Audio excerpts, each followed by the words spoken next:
This is how you get film ideas easily. You use existing property or intellectual property. So what does this mean, right? Intellectual properties is pretty much products that already exist. Like, for example, the latest Marvel movie, or like, for example, let's make a movie about Pepsi or something like that. Just things that are already out there, things that already exist. Those are intellectual properties. You can use these, however, you can't be inspired by these things. So that's why I want to ask you this question. What stories are you inspired by? What type of media do you consume the most? Do you mostly consume coming of age stories? Then you're more likely to make coming of age stories. Or if you consume more comedies, you're more likely to make a comedy. It's really up to you as to what you consume. And you can take it a step further, and if you don't know like the exact story structure, or maybe you're not familiar how to write correctly, you can simply take IPs that are already public domain. This could be ideal. As a matter of fact, studios out there do this already because it does lead to success. Public domain IPs succeed because people are drawn to familiar things. Humans are just drawn to familiarity. That's why we go back to watch the same sequel after sequel. And so using public domain IPs can help you not only with writing a story, but also with maybe becoming successful. And what stories are public IP? Well, look those up for yourself. I think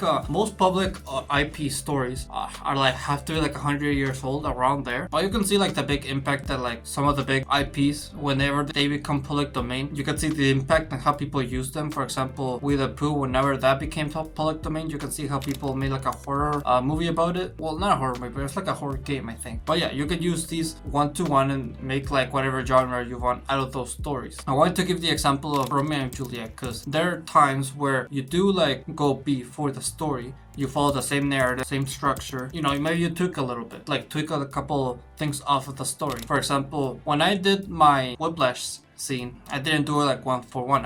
As a matter of fact, the scene was supposed to be in a cafe, and I didn't do the exact same shots because I wanted to make them different. In Whiplash, there's only two types of shots used. Well, three technically, but not really used that much. There's a close-up of Nicole, and there's a close-up of Andrew. And for me, I had it so the master shot, the one in the middle where you can see both characters, have more focus on it. It's just a creative choice, however. You know, I guess like a choice story-wise would be like, you know, not being set in a cafe. I know it doesn't sound like it would affect the story, but trust me, it does. But what I'm going all that with all this is when you change aspects of the story to a point, it no longer becomes based on, it becomes inspired by. An example that I can give out is also Willy's Wonderland, where that movie originally based on Five Nights at Freddy's. Point is, I think that company was originally going to work with Scott Cawthon to make the Five Nights at Freddy's movie, but they didn't. So instead changed everything around, and instead of being based on the actual Five Nights at Freddy's lore, they changed that and made their own story, and it's inspired by the Five Nights at Freddy's lore. Okay, it's kind of weird. I guess I do want to talk about it because it's kind of weird.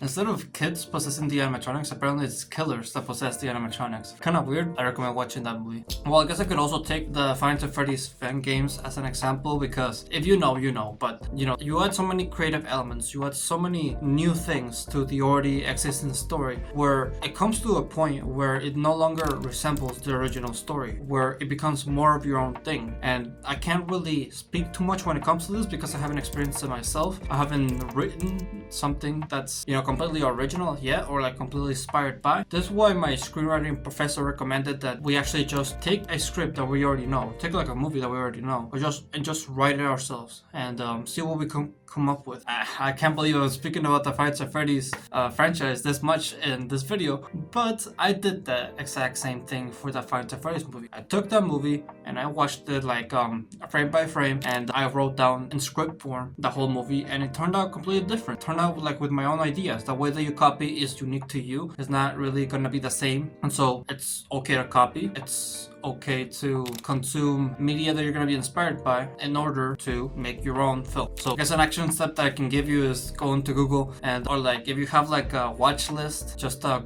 over it, see what you're inspired by, see like what type of movies do you want to recreate out of that whole list, not just story wise but also filmmaking wise. Like for example, for me, I want to recreate some scenes from Scott Pilgrim Against the World. I want to recreate the first scene from The Godfather. I want to do McLovin scene from Superbad. These are just movies that I really like and I want to recreate, and by doing this I get more experience as a director. But if I wanted to improve as an actor, I would take these same stories and just rewrite them. So take that as you will, take action. And with that, thank you for watching this video. If you liked it, make sure to leave a like, subscribe if you're new, if you like my channel.